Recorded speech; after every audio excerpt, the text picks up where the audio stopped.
Mr. President. Senator from Alaska. Mr. President, thank you. I'm pleased that the Senate is at the point that we are this morning. Last night, we agreed to proceed to consideration of H.R.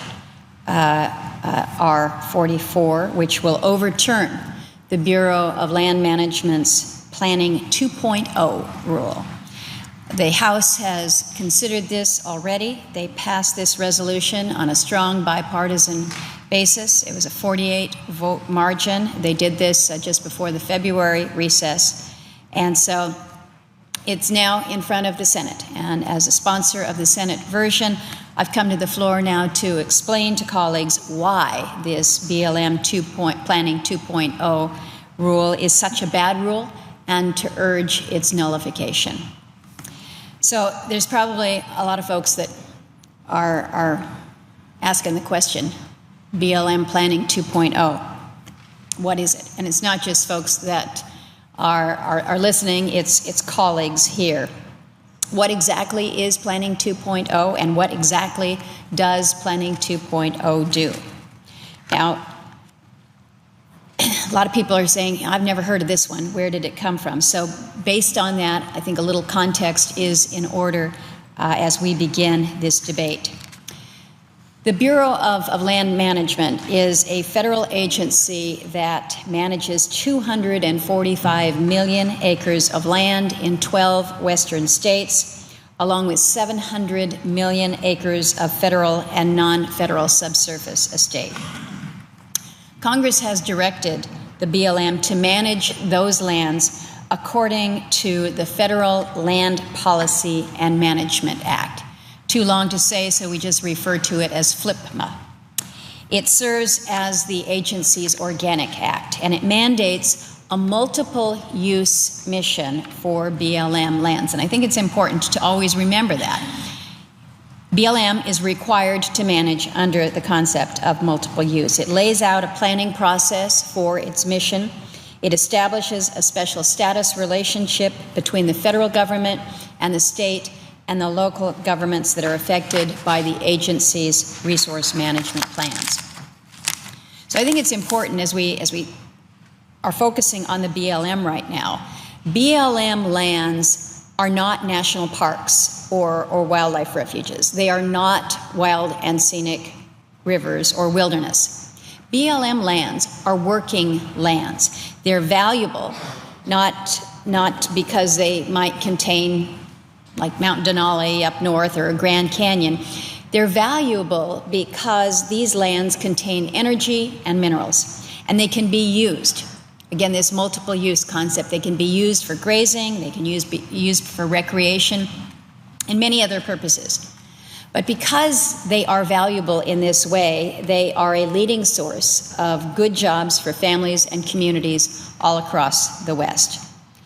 BLM's management of Western lands has never been without controversy, and that's part of the reason that the last administration decided to overhaul the regulations that guide the planning process. And the stated goals from the administration were to create a better process that would increase transparency, increase public involvement, and reduce the amount of time that it takes to develop a resource management plan. So those clearly all sound like good ideas, good goals. But unfortunately, the reason that we're here today seeking to overturn this Planning 2.0 rule is that the BLM absolutely failed to achieve any of these three goals.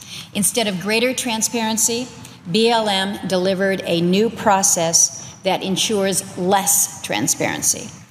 Instead of expanding public participation, Western states are looking at fewer and weaker opportunities to influence the management of local lands. Planning 2.0 also turns the relationship between the federal, the state, and the local governments on its head. It just really turns it upside down. But what happens then, it's effectively subverted FLPMA, shattering the special status arrangement that the West is supposed to have under the federal law. Now, as the senator for the state of Alaska, we've got 72 million acres of BLM land. And so when this rule came out, believe you, I looked critically at it, and I have problems with many aspects of the rule. And I know that I'm joined by nearly all of my Western colleagues, and many who are not from the West, but who've taken the time to understand how our land management laws are supposed to work and who have looked critically at this rule. And the more that my staff and I have unpacked this Planning 2.0 rule, the less we like it, and the greater our conviction that this rule should be overturned through the Congressional Review Act. And that's why we're here. I could go on for quite some time, but for purposes of this statement, I will list this morning my 4 main criticisms, all of which compound each other and show why this rule must be repealed. First of all, Planning 2.0 seeks to transition to a landscaped level approach for land management planning. So, landscape level approach. It's not a bad concept on its own, really. I don't have any problem with BLM determining, for instance, where our solar resources are located. But to make that a defining measure, to make that a defining feature of a resource management plan, that's a bad idea. It all but assures that new and revised plans will not have the level of detail or specificity that is needed to properly manage our local resources. It allows for planning areas to cross state lines without regard to the competing priorities of neighboring governors. It does not ensure that existing state and local plans will be consistent. And it's very obvious that BLM will deploy it as a mechanism to reduce or perhaps to eliminate many reasonable uses of federal land that provide jobs and support communities all across the West. Second criticism that I have, Planning 2.0 allows BLM officials to really remove the decision-making authority from our field offices and our state directors, and it tends to centralize that power at BLM headquarters. So for those of us in the West, we're looking at a situation where effectively the management decisions of our lands are being taken from those who are on the ground, who really understand the conditions, who are those that are most impacted by it, and shifted back east to be decided by those who don't have that same local understanding, who might not really have any understanding as to the areas and why this is so important. So centralizing power at BLM headquarters, in my view, is never the right direction. And I'm not suggesting that this is going to happen every time with every decision, but it could happen anytime, whenever a future administration decides that a decision needs to be made at the headquarters level rather than locally. And so now, at a moment's notice, or perhaps without even any notice at all, decision-making authority can be taken away from a Western state with expertise and effectively siloed here in Washington, D.C. That's not the direction to be taking. Third area of concern that I have is BLM 2.0 reduces the ability of Western stakeholders to provide input into the land management process, as well as their stature within it. So it compounds on the fact that you're shifting decision-making authority back here to the east, but by further limiting stakeholders' input, that's very problematic. Now, the agency has talked a good game about public participation, but if you read the rule, what it effectively has done is just kind of front-loaded it while cutting the opportunities for input as a rule moves towards finalization, a move that will allow the agency to maximize its decision-making power while effectively sidelining our Western states. We previously were in a situation where Western stakeholders had a seat on the stage before this rule, but under it, they're really demoted. They're effectively demoted to a middle row in the mezzanine as part of a bigger crowd, but with no special status. And I think it's important to keep that in context. And then the fourth area of concern is that BLM 2.0 weakens and eliminates the requirements in FLPMA that require BLM to coordinate planning and resource uses with our state and local governments. Under this rule that we have that is in place now, BLM is shifting the burden for making sure that resource management plans are consistent with state and local government plans away from itself and onto the states and onto the local governments. The agency is also limiting the opportunities that those governments have to identify and remedy deficiencies within and across plans wherever they may be found. So a couple examples this morning for the Senate, just to illustrate why so many of us are concerned about and opposed to Planning 2.0. You have to ask yourself, is it fair and is it really what Congress intended for a Western stakeholder to have the same voice and influence over the management of their local lands as any other member of the general public from anywhere else? Anywhere else, no connection, no relationship to these areas.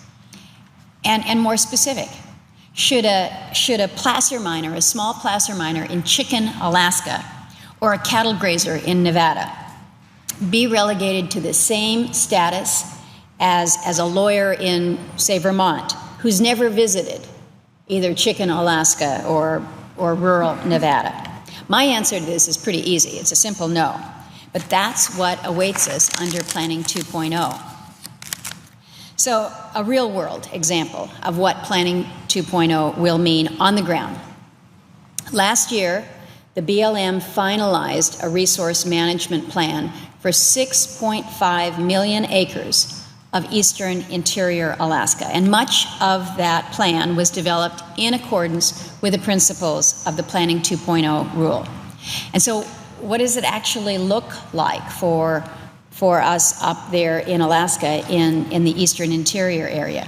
The plan closes nearly 3/4 of the 40-mile district, where the only economic activity really is placer mining, small placer mining. They've closed it to mineral entry. More than 1 million acres are withdrawn into what they call areas of critical environmental concern. This is a land management tool that BLM has used more and more in recent years to sidestep Congress's sole authority to designate federal wilderness. So the agency sought public comment, but it was limited public comment, and then it effectively ignored the comments that it did receive. Ultimately, very few Alaskans were able to participate in the development of the plan, and even fewer Alaskans are happy with the final outcome of the plan. As we expected and as we feared, the Planning 2.0 process was used to shut down a reasonable use of federal land that the last administration just didn't like. And this was done even though it enjoys overwhelming support among local residents who really depend on it for their livelihoods.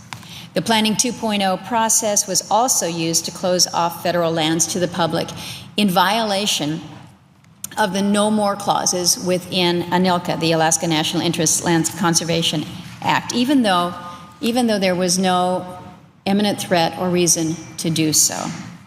So,